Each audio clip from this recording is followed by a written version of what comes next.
હા, નમસ્કાર. શિક્ષા એકેડેમી ઓનલાઈન દ્વારા તૈયાર કરવામાં આવેલી અત્યંત સચોટ અને પરીક્ષાલક્ષી સામગ્રી પર આધારિત આજના આ ડીપ ડાઇવમાં હાર્દિક સ્વાગત છે. ચોક્કસ. સ્પર્ધાત્મક પરીક્ષાઓની દુનિયામાં ખાસ કરીને જે ઉમેદવારો ટેટ અને ટેટની તૈયારી કરી રહ્યા છે તેમના માટે આજની આ સઘન ચર્ચા ખરેખર આંખ ઉઘાડનારી સાબિત થવાની છે. બિલકુલ. અને આજનો આપણો મુખ્ય વિષય છે સમાવેશી શિક્ષણ, એટલે કે ઇન્ક્લુઝિવ એજ્યુકેશન. મોટા ભાગે જ્યારે આપણે આ શબ્દ સાંભળીએ છીએ ત્યારે મગજમાં માત્ર એટલું જ આવે છે કે દિવ્યાંગ બાળકોને સામાન્ય શાળામાં બેસાડવા. આ બહુ જ સામાન્ય ગેરસમજ છે. પરંતુ શિક્ષા એકેડેમી ઓનલાઈનના આ દસ્તાવેજોનો ઊંડાણપૂર્વક અભ્યાસ કરતા સમજાય છે કે આ ખ્યાલ તો આનાથી અનેક ગણો વિશાળ છે. સાચી વાત. આ માત્ર કોઈ એક વર્ગ કે સમુદાય પૂરતું સીમિત નથી. આ દરેક બાળકના સમાન અધિકાર વિશેની વાત છે. હા, અને આ બાબત સમજવી સૌથી વધુ જરૂરી છે. જુઓ, ટીઈટી અને ટેટ જેવી પરીક્ષાઓ માત્ર ઉમેદવારની માહિતીની ચકાસણી નથી કરતી. બરાબર. વર્ગખંડને સંભાળવાની તેમની ક્ષમતાની પણ કસોટી કરે છે. સમાવેશી શિક્ષણના સિદ્ધાંતોને ગોખવાને બદલે જો એક સામાજિક જવાબદારી તરીકે સમજવામાં આવે તો જ કોઈ શિક્ષક વર્ગખંડમાં સાચું પરિવર્તન લાવી શકે. એટલે માત્ર પરીક્ષા પાસ કરવા માટે નહીં, પણ એક સારા શિક્ષક બનવા માટે આ સમજવું પડે. બિલકુલ. જ્યારે આપણે શિક્ષણ વ્યવસ્થાના મૂળભૂત માળખાને સમજીએ છીએ ત્યારે જ એક સમાન, સહિષ્ણુ અને પ્રગતિશીલ સમાજનું નિર્માણ શક્ય બને છે. ખૂબ સરસ વાત કરી. તો ચાલો આપણે સીધા જ આ સ્રોત સામગ્રી પર જઈએ. હવે આપણે સ્લાઇડ નંબર 1 સમજીએ. હા. આ સ્લાઇડનું શીર્ષક છે પાયાનો તફાવત, સમતા વિરુદ્ધ સમાનતા. આમાં એક ખૂબ જ રસપ્રદ ચિત્ર આપવામાં આવ્યું છે. હા, એ ચિત્ર ખરેખર બહુ શક્તિશાળી છે. તે ઇક્વાલિટી અને ઇક્વિટી વચ્ચેનો ભેદ સ્પષ્ટ કરે છે. મેં એ ચિત્ર જોયું છે. એક લાકડાની વાડ પાછળ ઊભા રહીને મેચ જોવાનો પ્રયાસ કરી રહેલા 3 અલગ અલગ ઊંચાઈ ધરાવતા બાળકોનું ઉદાહરણ અહીં છે. સામાન્ય રીતે આપણે સૌની સાથે એક સરખો વ્યવહાર કરીએ તેને ન્યાય માનીએ છીએ. બરાબર. જેને આપણે સમતા કહીએ છીએ. હા. એટલે જો ત્રણેય બાળકોને ઊભા રહેવા માટે એક સરખું લાકડાનું બોક્સ આપવામાં આવે તો તેને સમતા કહેવાય. પરંતુ અહીં સમસ્યા એ ઊભી થાય છે કે સૌથી નાના કદનું બાળક, તેને એક બોક્સ મળવા છતાં તે હજુ પણ મેચ જોઈ શકતું નથી. અને આ જ બિંદુ પરથી સાચા સમાવેશી શિક્ષણની શરૂઆત થાય છે. પહેલા ચિત્રનો નિષ્કર્ષ એ છે કે પ્રકૃતિએ સૌને સમાન અધિકાર તો આપ્યા છે, પરંતુ સૌની જરૂરિયાતો જુદી જુદી છે. એટલે કે દરેકને સરખું જ આપવું એ ન્યાય નથી. બિલકુલ નહીં. જો સૌથી ઊંચા બાળકને વાડની ઉપર જોવા માટે બોક્સની જરૂર જ ન હોય તો તેને બોક્સ ન આપવું જોઈએ. સાચી વાત છે. અને સૌથી નાના બાળકને 2 બોક્સ આપવા જોઈએ, જેથી તે પણ અન્ય બાળકોના સ્તરે આવીને મેચની મજા માણી શકે. આ જરૂરિયાત મુજબ સહાય પૂરી પાડવાની પ્રક્રિયાને સમાનતા અથવા ઇક્વિટી કહેવામાં આવે છે. શિક્ષણમાં પણ બરાબર આ જ સિદ્ધાંત લાગુ પડે છે. વાહ! દરેક બાળકને તેની વ્યક્તિગત જરૂરિયાત મુજબ સહાય પૂરી પાડવી એ જ ખરા અર્થમાં શિક્ષણ છે. તો આ ઉદાહરણ પરથી આપણે આગળ વધીએ. હવે આપણે સ્લાઇડ નંબર 2 સમજીએ. ચોક્કસ. આ સ્લાઇડનું શીર્ષક છે સમાવેશી શિક્ષણનો સાચો અર્થ. કારણ કે પરંપરાગત રીતે તો સામાન્ય અને દિવ્યાંગ બાળકોને એકસાથે બેસાડી દેવા તેને જ સમાવેશી શિક્ષણ માની લેવામાં આવતું હતું. હા, પણ આ બહુ જ સાંકડી વિચારધારા હતી. શિક્ષા એકેડમી ઓનલાઈનના આ દસ્તાવેજો આ અર્થને ઘણો વિસ્તૃત કરે છે. તો વિસ્તૃત અર્થ શું છે? વિસ્તૃત અર્થમાં સમાવેશી શિક્ષણ એટલે માત્ર શારીરિક કે માનસિક રીતે અક્ષમ બાળકો જ નહીં, પરંતુ જાતિ, ધર્મ, લિંગ, આર્થિક પરિસ્થિતિ, વિસ્તાર કે ભાષાના કોઈ પણ પ્રકારના ભેદભાવ વિના દરેક બાળકને અપાતું સમાન શિક્ષણ. એટલે કે વર્ગખંડમાં રહેલી દરેક પ્રકારની વિવિધતાનો સ્વીકાર. દરેક બાળક પોતાની રીતે વિશિષ્ટ છે.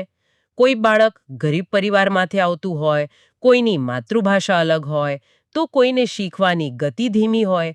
આ તમામ વિવિધતાઓને એક જ છત નીચે માન્ય રાખીને અપાતું શિક્ષણ જ સાચું સમાવેશી શિક્ષણ છે. ખૂબ સરસ સમજૂતી આપી. હવે આપણે સ્લાઇડ નંબર 3 સમજીએ. આ સ્લાઇડ મહત્વની વ્યાખ્યાઓ વિશે છે. આ વૈશ્વિક સ્વીકૃતિ પાછળ કેટલીક મહત્વપૂર્ણ ઘોષણાઓનો મોટો ફાળો છે, ખરું ને? બિલકુલ. આ દસ્તાવેજમાં સ્પર્ધાત્મક પરીક્ષા માટે ખૂબ જ ઉપયોગી એવી 3 વ્યાખ્યાઓનો ઉલ્લેખ છે. સૌથી પહેલા પુગલ માસે દ્વારા 2004માં અપાયેલી વ્યાખ્યા છે. હા, જેમાં વિકલાંગતા ધરાવતા વિદ્યાર્થીઓને સામાન્ય શાળામાં સમાવવા પર ભાર મુકાયો હતો. બરાબર.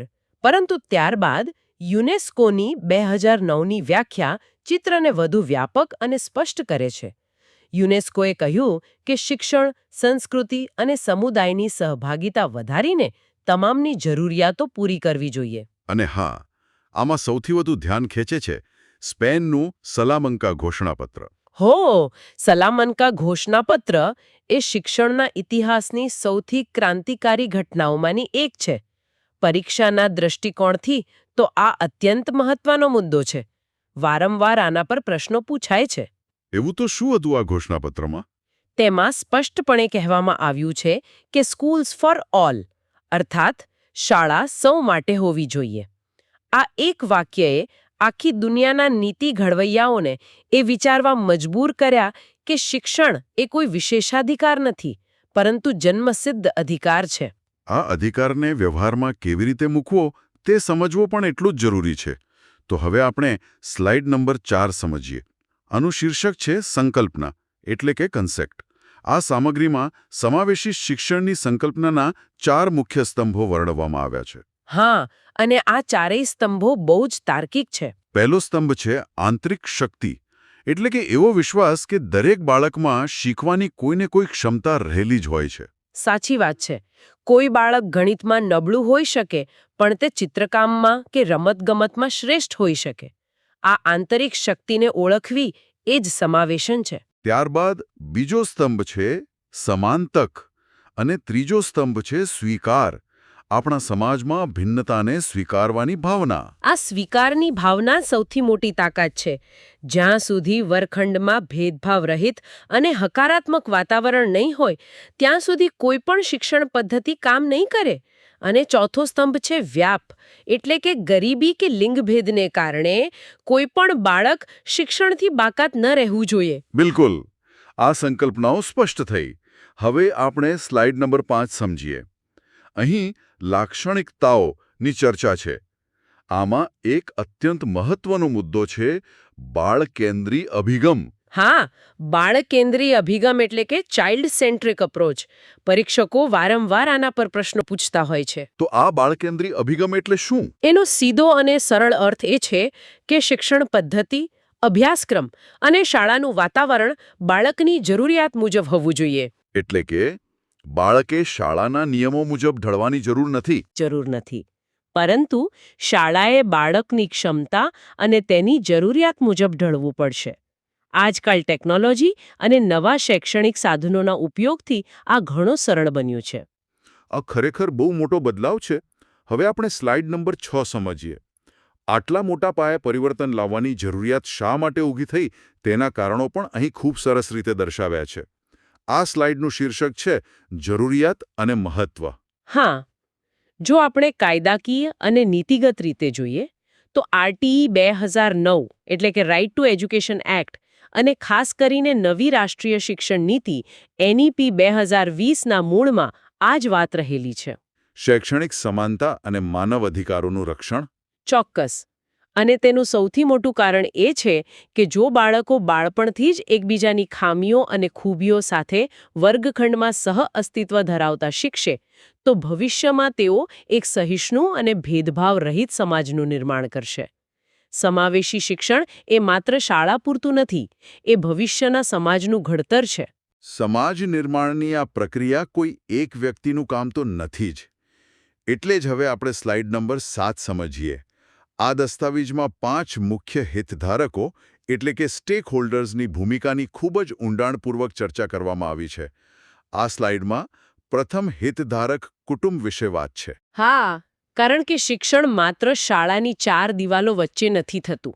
આ હિતધારકોની સાંકળમાં સૌથી પહેલી અને મજબૂત કડી છે કુટુંબ. પરીક્ષાલક્ષી રીતે પણ આ યાદ રાખવું અગત્યનું છે. એટલે કે બાળકની પ્રથમ શાળા તેનું ઘર છે. બિલકુલ. બાળકના સામાજિકરણની અને શિક્ષણની સૌપ્રથમ શરૂઆત કુટુંબથી થાય છે. બાળકમાં લિંગ સમાનતા, સ્વીકાર અને મૂલ્યોનું સિંચન ઘરથી જ થવું જોઈએ. આ વાત સમજાવવા માટે અહીં દંગલ ફિલ્મનું એક બહુ જ સચોટ ઉદાહરણ આપવામાં આવ્યું છે. હા, એ બહુ જ ઉત્તમ ઉદાહરણ છે. આપણે સૌએ જોયું છે કે કુસ્તી જેવી રમત, જેને આપણો સમાજ માત્ર પુરુષોનો ઇજારો માનતો હતો, તેમાં એક પિતા પોતાની દીકરીઓને સમાન તક આપે છે. બરાબર. જો કુટુંબ જ બાળકની ક્ષમતા પર વિશ્વાસ ન કરે તો બહારની દુનિયા તેને ક્યારેય સ્વીકારવાની નથી. પિતાનો એ વિશ્વાસ જ દીકરીઓને ચેમ્પિયન બનાવે છે. કુટુંબમાંથી મળતી આ સમાન તક એ સમાવેશી શિક્ષણનો મજબૂત પાયો છે. સાચી વાત. કુટુંબ પછી હવે આપણે સ્લાઇડ નંબર 8 સમજીએ. અહીં બીજો અત્યંત મહત્વનો હિતધારક આવે છે શાળા. અહીં ઉમેદવારોએ એક ઝીણવટભરી બાબત ખાસ નોંધવા જેવી છે. કઈ બાબત? જો પરીક્ષામાં એવો પ્રશ્ન પૂછવામાં આવે કે બાળકના સામાજિકરણની પ્રથમ સત્તાવાર સંસ્થા કઈ છે, તો તેનો જવાબ કુટુંબ નહીં પણ શાળા આવશે. અચ્છા, એટલે કુટુંબ પ્રથમ છે, પણ સત્તાવાર સંસ્થા તરીકે શાળા પ્રથમ છે. હા, શાળા એક ઔપચારિક અને સત્તાવાર સંસ્થા છે. શાળામાં જ આચાર્ય, શિક્ષક અને વિદ્યાર્થીનો ત્રિવેણી સંગમ રચાય છે. આ ત્રિવેણી સંગમમાં શિક્ષકની ભૂમિકા સમજાવવા માટે અહીં તારે જમીન પર ફિલ્મનો ઉલ્લેખ ખરેખર હૃદયસ્પર્શી છે. તે ફિલ્મનું મુખ્ય પાત્ર ઈશાન ડિસ્લેક્સિયા નામની લર્નિંગ ડિસેબિલિટીથી પીડાતો હોય છે. હા, અને સ્પર્ધાત્મક પરીક્ષાઓમાં ઘણીવાર આના પરથી સીધો પ્રશ્ન પૂછાય છે કે ઈશાનની મુખ્ય સમસ્યા કઈ હતી. તેનો જવાબ ડિસ્લેક્સિયા આવે, બરાબર. તેને અક્ષરો ઓળખવામાં અને વાંચવા લખવામાં તકલીફ પડતી હતી. બિલકુલ. અક્ષરો જાણે ડાન્સ કરતા હોય તેવું તેને લાગતું. સામાન્ય શાળાની જડ વ્યવસ્થા તેને ડફોડ અને તોફાની સાબિત કરી દે છે. પરંતુ જ્યારે એક સંવેદનશીલ શિક્ષક તેના જીવનમાં આવે છે, હા, પેલો આર્ટ ટીચર. હા, તે શિક્ષક ઈશાનની પરિસ્થિતિનો સાચા અર્થમાં સ્વીકાર કરે છે, ત્યારે તે જ બાળકની અદ્ભુત ચિત્રકામની પ્રતિભા આખી દુનિયા સમક્ષ આવે છે. આ ઉદાહરણ સાબિત કરે છે કે જો સમાવેશી શિક્ષણમાં શિક્ષકની માનસિકતા સંવેદનશીલ અને સ્વીકારશીલ ન હોય તો મોટામાં મોટું ઇન્ફ્રાસ્ટ્રક્ચર પણ નકામું છે. 100% સાચી વાત. શિક્ષક પછી ત્રીજી શક્તિશાળી કડી છે આપણો સમાજ. તો હવે આપણે સ્લાઇડ નંબર 9 સમજીએ. આનું શીર્ષક છે હિતધારક 3 સમાજ. આ સ્લાઇડમાં હેલન કેલરનું એક અત્યંત પ્રભાવશાળી વાક્ય ટાંકવામાં આવ્યું છે.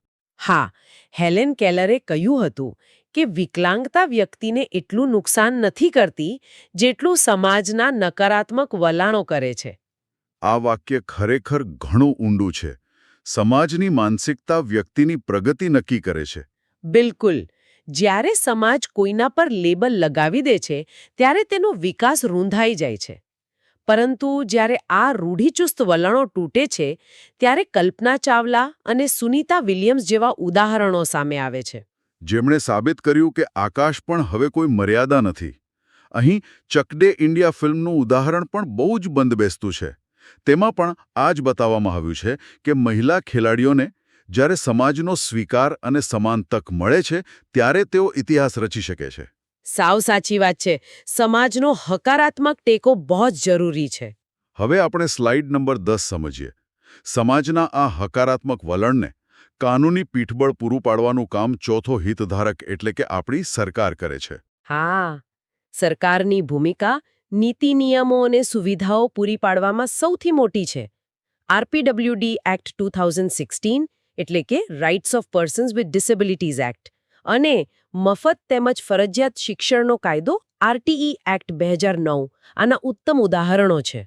આ ઉપરાંત સરકાર સમગ્ર શિક્ષા અભિયાન અને બેટી બચાવો બેટી પઢાઓ જેવી ઝુંબેશો દ્વારા માળખાગત સુવિધાઓ પણ ઊભી કરે છે. બિલકુલ. શાળાઓમાં વ્હીલચેર માટે રેમ્પ બનાવવા, વિશેષ જરૂરિયાતવાળા બાળકો માટે મફત પાઠ્યપુસ્તકો, શિષ્યવૃત્તિ અને શ્રવણ યંત્ર જેવા સહાયક સાધનો પૂરા પાડવાની સીધી જવાબદારી સરકારની છે. તો હવે આપણે સ્લાઇડ નંબર 11 સમજીએ. આ કડીને પૂર્ણ કરે છે આપણો પાંચમો હિતધારક એનજીઓઝ એટલે કે બિનસરકારી સંસ્થાઓ. આ એનજીઓઝ ખરેખર બહુ મોટું કામ કરી રહી છે. આ સંસ્થાઓ સરકાર અને સમાજ વચ્ચે એક સેતુ એટલે કે બ્રિજનું કામ કરે છે. હા, જેમ કે ગુજરાતમાં કાર્યરત અંધજન મંડળ છે. બિલકુલ. અને વૈશ્વિક સ્તરે જોઈએ તો યુનિસેફ એ આના બહુ જ પ્રેરણાદાયક ઉદાહરણો છે. તેઓ શાળાઓ સુધી પહોંચીને તાલીમ અને સાધનો પૂરા પાડે છે. આ આખું સમીકરણ જાણે એક જાદુઈ સાંકળ જેવું છે. કુટુંબ પ્રેરણા આપે, શાળા માળખું પૂરું પાડે, સમાજ સ્વીકાર કરે, સરકાર સાધનો આપે અને NGOs સહાય કરે. અને જ્યારે આ પાંચેય તત્વો એક સાથે મળીને કામ કરે ત્યારે જ ખરા અર્થમાં સમાવેશી શિક્ષણ અસ્તિત્વમાં આવે છે. આ બધી સૈદ્ધાંતિક બાબતો તો આપણે બહુ સારી રીતે સમજી, પણ એક શિક્ષક તરીકે વર્ગખંડમાં આનું વ્યવહારિક અમલીકરણ કેવી રીતે કરવું તે સમજવું સૌથી અગત્યનું છે. તો હવે આપણે સ્લાઇડ નંબર 12 સમજીએ. આમાં સમાવેશનના વિવિધ પ્રકારોની ચર્ચા છે. હા, સમાવેશનના મુખ્ય 4 પ્રકારો છે. સ્લાઇડ 12માં પહેલા 2 પ્રકાર દર્શાવ્યા છે. સૌથી પહેલો છે શારીરિક સમાવેશ અર્થાત ફિઝિકલ ઇન્ક્લુઝન. એટલે કે શાળામાં ભૌતિક સુવિધાઓ હોવી. બરાબર. માત્ર કોઈ બાળકનું શાળામાં એડમિશન કરી દેવું પૂરતું નથી. શિક્ષકે અને આચાર્યએ જોવું પડે કે શું શાળાનું વાતાવરણ ખરેખર અવરોધમુક્ત છે? શું શાળામાં રેમ્પ અને યોગ્ય ફર્નિચર ઉપલબ્ધ છે? આ તો એકદમ પ્રાથમિક જરૂરિયાત છે. હા.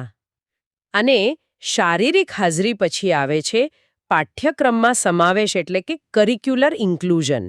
આ બહુ જ અગત્યનો મુદ્દો છે. આ કરિક્યુલર ઇન્ક્લુઝન કેવી રીતે થાય? જો વર્ગખંડમાં કોઈ પ્રજ્ઞાચક્ષુ વિદ્યાર્થી હોય તો તેના માટે માત્ર સામાન્ય પુસ્તકો ન ચાલે. તેના માટે બ્રેલ પુસ્તકો અને ઓડિયો વિઝ્યુઅલ સામગ્રી હોવી અનિવાર્ય છે. બરાબર છે. અને જે બાળકોને શારીરિક ખામીના કારણે લખવામાં તકલીફ પડતી હોય તેમના માટે માત્ર લેખિત પરીક્ષા જ પૂરતી નથી. તેમને મૌખિક પરીક્ષા આપવાની વ્યવસ્થા હોવી જોઈએ. અભ્યાસક્રમમાં આ પ્રકારની અનુકૂળતા અથવા ફ્લેક્સિબિલિટી જ શિક્ષણને સાચા અર્થમાં ન્યાયી બનાવે છે. સમજાયું. હવે આપણે સ્લાઇડ નંબર 13 સમજીએ. અહીં સમાવેશનના અન્ય 2 પ્રકારો દર્શાવ્યા છે, સામાજિક અને ભાવનાત્મક સમાવેશ. આ બંને પ્રકારો સીધા બાળકની માનસિકતા સાથે જોડાયેલા છે. સામાજિક સમાવેશ એટલે કે સોશિયલ ઇન્ક્લુઝન પણ એટલો જ જરૂરી છે. વર્ગખંડમાં પિયર ઇન્ટરેક્શન એટલે કે બાળકો એકબીજા સાથે ભળે, મિત્રતા કરે તે બહુ જ જરૂરી છે.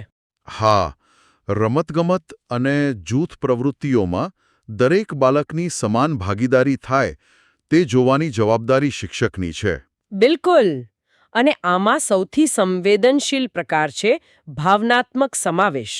Emotional inclusion. હા, કોઈ બાળક પોતાની શારીરિક કે માનસિક ખામીના કારણે અન્ય બાળકો સમક્ષ હાસ્યપાત્ર ન બને તેનું શિક્ષકે ખાસ ધ્યાન રાખવું પડે. શિક્ષકના નાના પ્રોત્સાહક શબ્દો જેવા કે ગુડ જોબ કે ખૂબ સરસ બાળકના આત્મવિશ્વાસમાં અભૂતપૂર્વ વધારો કરી શકે છે. તેનું આત્મસન્માન જળવાઈ રહે તે સૌથી મોટી પ્રાથમિકતા હોવી જોઈએ. બહુ જ સુંદર વાત કહી. હવે આપણે સ્લાઇડ નંબર 14 સમજીએ. આ સ્લાઇડનું શીર્ષક છે શિક્ષકની ભૂમિકા. સમાવેશી શિક્ષણમાં શિક્ષકે સૌથી મહત્વની કડી છે. હા, કારણ કે છેવટે તો બધું અમલીકરણ વર્ગખંડમાં શિક્ષકે જ કરવાનું છે. બિલકુલ.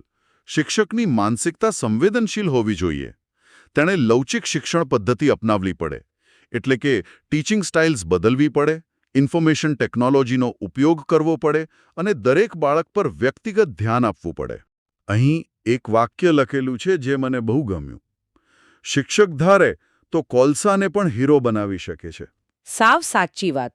શિક્ષકનો સકારાત્મક અભિગમ જ બાળકનું ભવિષ્ય ઘડે છે. હવે આપણે સ્લાઇડ નંબર 15 સમજીએ. અહીં પરીક્ષાલક્ષી પ્રશ્નોત્તરી ભાગ 1 આપવામાં આવી છે. આ ચર્ચા TET અને TATના ઉમેદવારો માટે સીધી રીતે ઉપયોગી થશે. હા, ચાલો આપણે આ પ્રશ્નોનું ઊંડાણપૂર્વક વિશ્લેષણ કરીએ. પહેલો પ્રશ્ન છે સમાવેશી શિક્ષણનો મુખ્ય ધ્યેય શું છે? આનો જવાબ બહુ સ્પષ્ટ છે.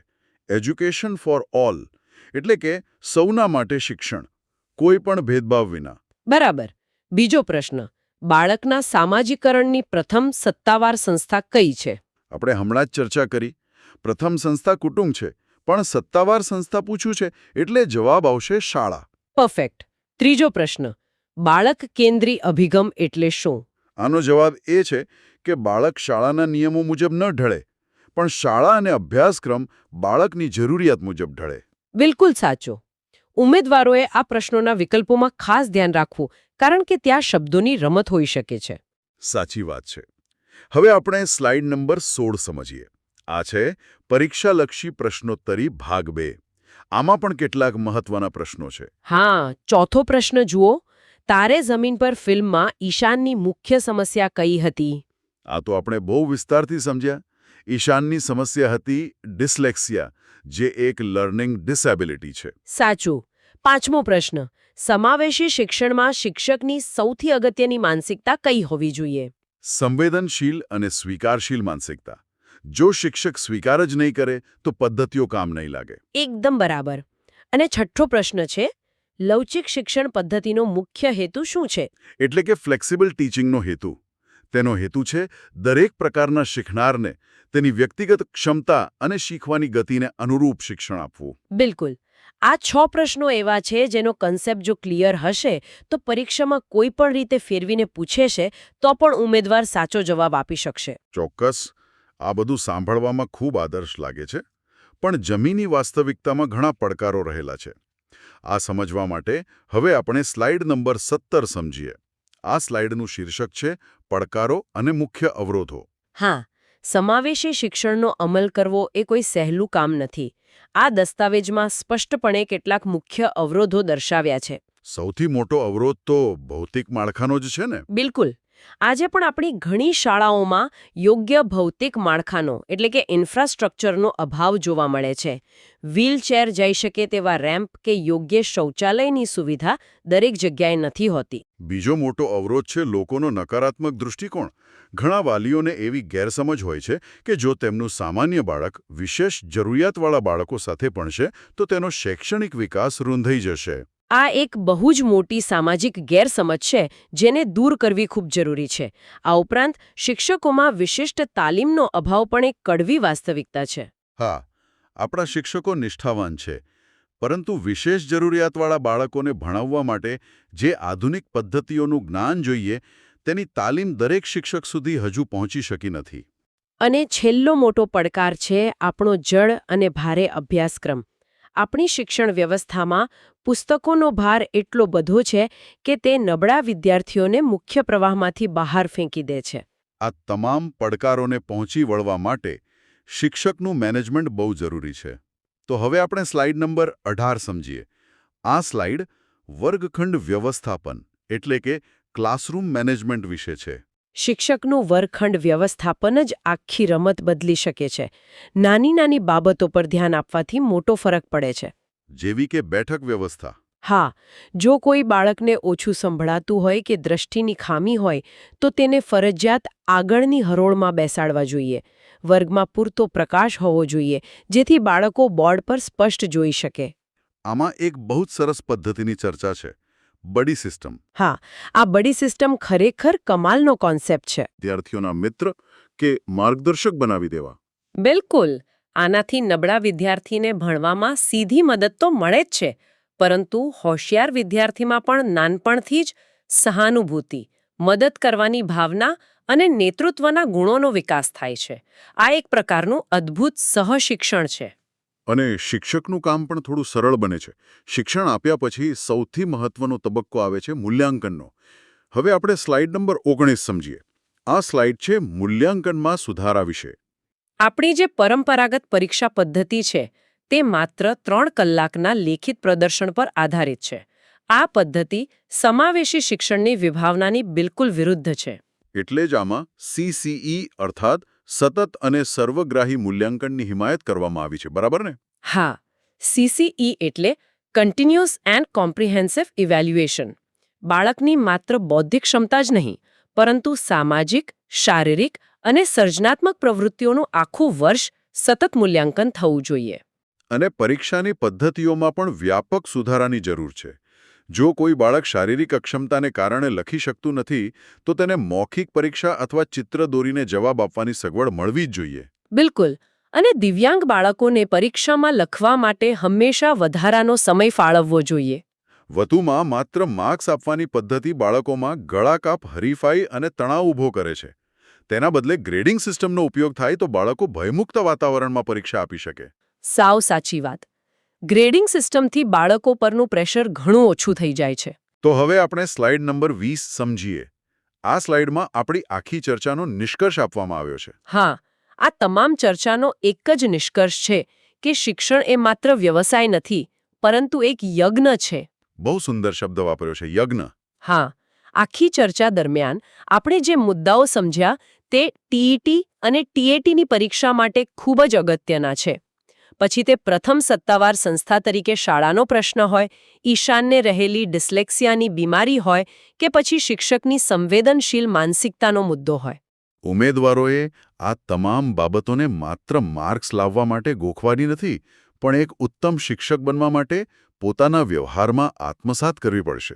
બિલકુલ. સમાવેશી શિક્ષણ માત્ર દિવ્યાંગ બાળકો માટે નથી, પરંતુ દરેક બાળકની ભિન્નતાને સ્વીકારવા માટે છે. અંતે એક મહાન વિચાર સાથે આપણે આ ડીપ ડાઇવના સમાપન તરફ જઈએ. હવે આપણે સ્લાઇડ નંબર 21 સમજીએ. આ અંતિમ સ્લાઇડમાં એક પ્રેરણાદાયક અંત આપવામાં આવ્યો છે. હા, અહીં આચાર્ય ચાણક્યનું સુપ્રસિદ્ધ વાક્ય મૂકવામાં આવ્યું છે, જે ખૂબ જ ઉચિત છે. શિક્ષક ક્યારે સાધારણ નથી હોતો, પ્રલય અને નિર્માણ તેના ખોળામાં ઉછેરે છે. વાહ! આ વાક્યમાં કેટલી મોટી તાકાત છે. શિક્ષક ધારે તો સમાવેશી અભિગમ દ્વારા એક એવી પેઢીનું નિર્માણ કરી શકે છે જે ખરા અર્થમાં માનવતાવાદી અને સહિષ્ણુ હોય. ચોક્કસ.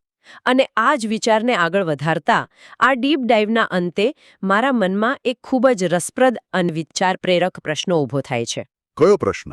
જો વર્તમાન શિક્ષણ વ્યવસ્થા આ સમાવેશી અભિગમને સંપૂર્ણપણે સ્વીકારી લે અને દરેક બાળકની ભિન્નતાને તેની ખામી માનવાને બદલે તેની તાકાત બનાવી દે, તો આજથી 20 કે 25 વર્ષ પછી આપણા સમાજ અને કાર્યસ્થળોનું માળખું કેટલું સહાનુભૂતિપૂર્ણ, સર્જનાત્મક અને નવીનતાથી ભરેલું હશે? આ ખરેખર વિચારવા જેવો પ્રશ્ન છે. અને આ એક એવો પ્રશ્ન છે જેનો જવાબ ભવિષ્યના શિક્ષકોએ જ આપવાનો છે. બિલકુલ. ખરેખર આ વિચાર જ ખૂબ રોમાંચક છે. શિક્ષા એકેડેમી ઓનલાઈનની આ અદ્ભુત સામગ્રીએ સમાવેશી શિક્ષણને જોવાનો આપણો નજરિયો જ બદલી નાખ્યો છે. હા, અને મને પૂરો વિશ્વાસ છે કે સ્પર્ધાત્મક પરીક્ષાઓની તૈયારી કરતા તમામ ઉમેદવારોને આ સઘન ચર્ચા ખૂબ જ ઉપયોગી સાબિત થશે. ચોક્કસ થશે. તો આજના આ ડીપ ડાઇવમાં જોડાવા બદલ આપ સૌનો આભાર. શીખવાની આ સફર અવિરત ચાલુ રહે તેવી કામના સાથે આવજો. આવજો.